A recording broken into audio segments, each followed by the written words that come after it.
¿Qué tal? Buenas tardes, amigos. Una lluvia, una llovizna de tarde y de domingo.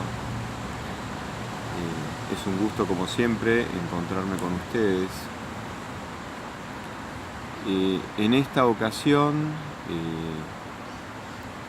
estaba pensando en un mensaje de alguien del cual solo diré que se llama Matías y que fue alumno mío en el profesorado de matemática y cursó varias materias conmigo, y yo lo recuerdo entrañablemente. Y él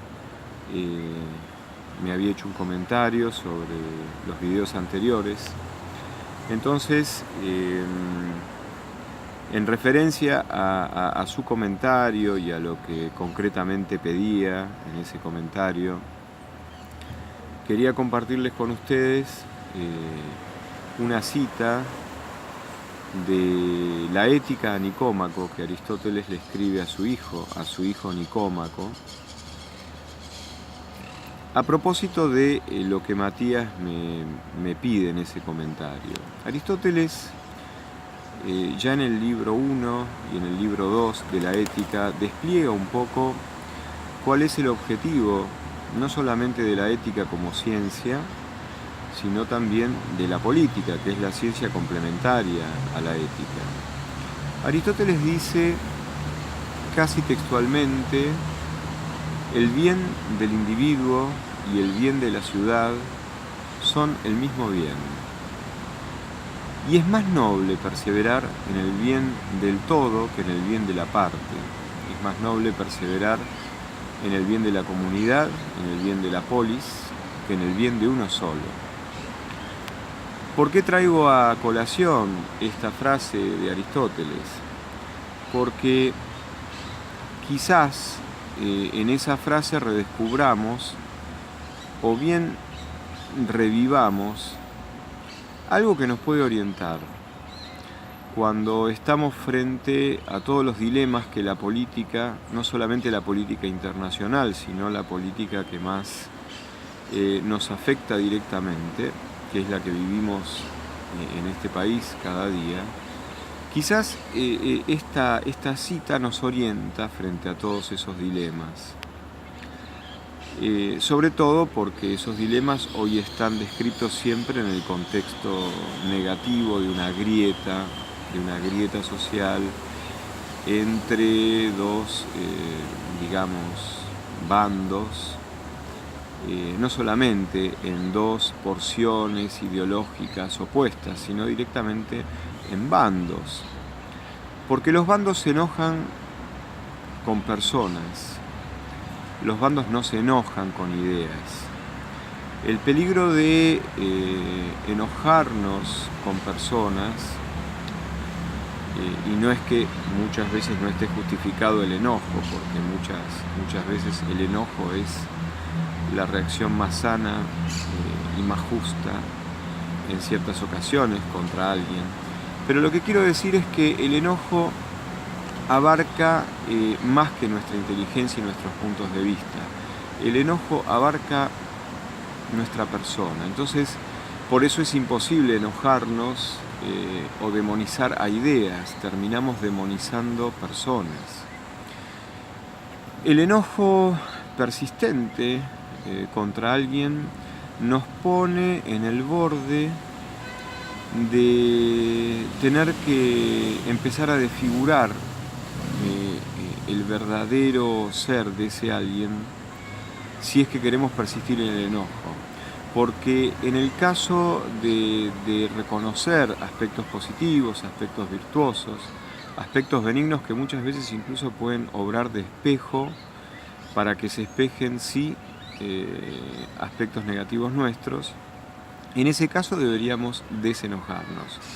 Si estamos decididos a no abandonar nuestro enojo, tenemos que desfigurar esa identidad de ese alguien contra el cual estamos empeñados en enojarnos.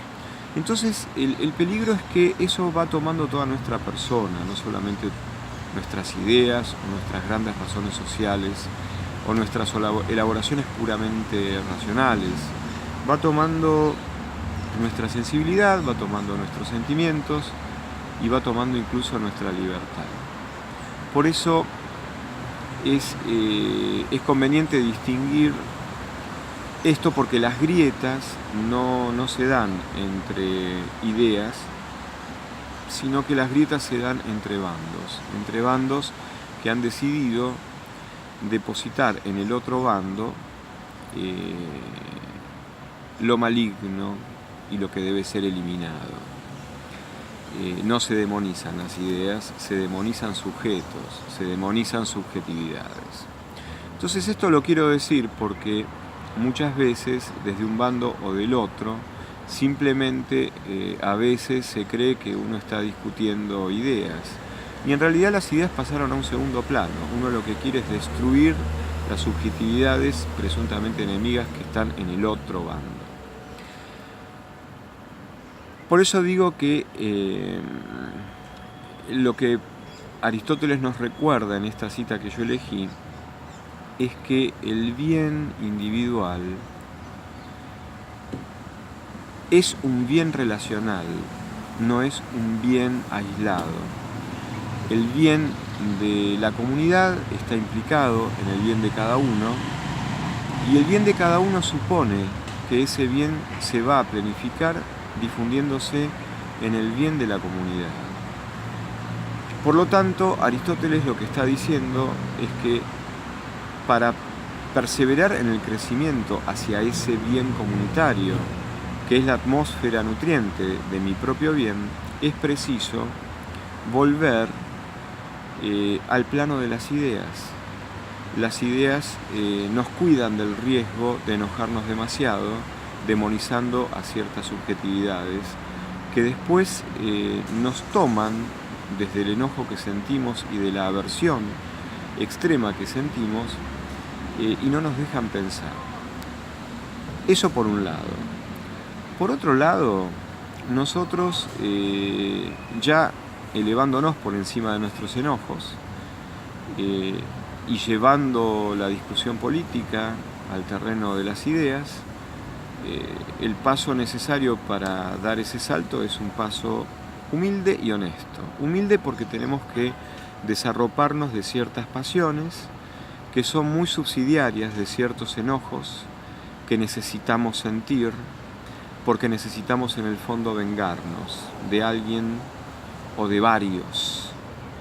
Entonces ese salto al plano más imparcial, no neutral, al plano imparcial de las ideas es un salto que remite a una necesidad de despojarnos de todo aquello que pueda tomarnos, enceguecernos, violentarnos, de modo tal de que nosotros vamos a hacer también mucha violencia contra nuestra sociedad y contra nosotros mismos.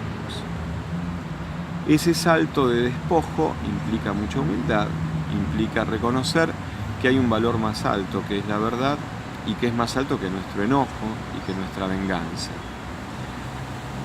Por otro lado, aunque es cierto que la cita de Aristóteles puede parecer una cita a destiempo, porque no es comparable la polis ateniense con unos miles de individuos, de ciudadanos, respecto de nuestras metrópolis mucho más complejas en términos raciales, en términos institucionales, en términos económicos, en términos culturales. Por supuesto que está hecha la salvedad, pero no obstante me parece que sigue teniendo vigencia, que para Aristóteles la propensión de la política y de la ética tienen como eje orientador el bien.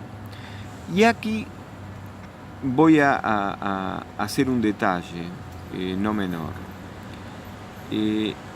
Cuando la mirada ética y la mirada política miran vincularmente al individuo y a su comunidad desde el punto de vista del bien, entonces la discusión política gira en torno a qué nos hace mejores personas, qué nos hace más humanos, qué potencia nuestra esencia más profundamente humana.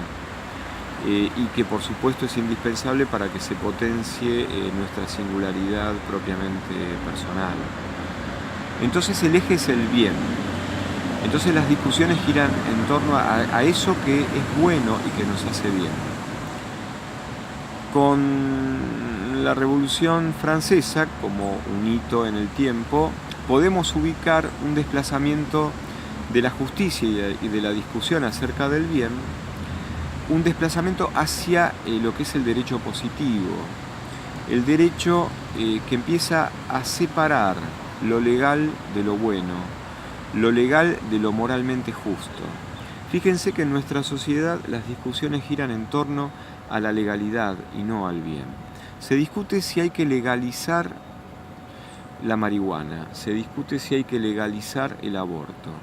No se discute cuál es el bien que se conseguirá. Y muchas veces les recuerdo, y me recuerdo a mí mismo siempre y cada día, que los grandes bienes también implican ciertas renuncias egoístas, personales. Por supuesto que no les estoy diciendo ninguna novedad, pero el recordatorio vale porque cuando se alza la libertad individual y el individuo en esa individualidad irreductible que le pertenece, lo cual genera una diversidad y por lo tanto pareciera entonces que no se puede proclamar una verdad porque hay tantas verdades como individuos, o directamente no hay ninguna verdad porque lo que hay solo es el punto de vista individual de cada uno. En ese caso, cuando la discusión gira en torno al individuo, nosotros por supuesto que vamos a terminar discutiendo si las cosas son legales o no, porque lo que nos terminará importando es no ir a la cárcel, es no estar fuera de la ley, aunque quizás estemos fuera del bien y fuera de la justicia y fuera de lo más importante de nuestra condición humana. No obstante, eso puede coexistir con estar dentro de la ley. Cuando la discusión se desplaza al plano de la legalidad y no al plano de la verdad profunda, desde la cual se distingue lo que es bueno y lo que es humanizador. Por eso, muchas veces en nombre de la diversidad y de la irreductibilidad de cada individuo en sus posiciones, sus puntos de vista, sus maneras de sentir, parece abolido el camino hacia una verdad que nos atraviese universalmente y que hable de lo que es esencial desde nuestra condición humana, sin lo cual, como nos recuerda Aristóteles, no podríamos crecer en esa singularidad que le da un color nuevo a la condición humana en nuestra persona, en cada una de nuestras personas, que cada uno de nosotros somos. Por eso digo que les quería compartir en esta lluvia de tarde, o en esta tarde de lluvia, esta cita de Aristóteles, porque me parece que tenemos que dar el salto constructivo, que implica un despojo, como traté de explicar, hacia una discusión entre ideas, no por un simple juego intelectual, sino porque desde la objetividad de las ideas uno va teniendo un compromiso menos egoísta, más abarcador, en donde se puede integrar la verdad en su dimensión esencial, que es una dimensión vincular. La verdad y el bien tienen de suyo una dimensión vincular, no una dimensión unilateral. Por eso muchas veces cuando nos quedamos absortos ante cosas que nos pasan en nuestra vida, creemos que es la mala fortuna, el azar u otra razón desconocida. Y todo lo que se expresa vincularmente habla, en el fondo, de algo que yo soy, pero que no estoy dispuesto a reconocer de mí. Y que desarticula la identidad que yo forjé de mí mismo. Pero la desarticula tal vez en favor de encontrar una identidad más profunda y más genuina de mí mismo.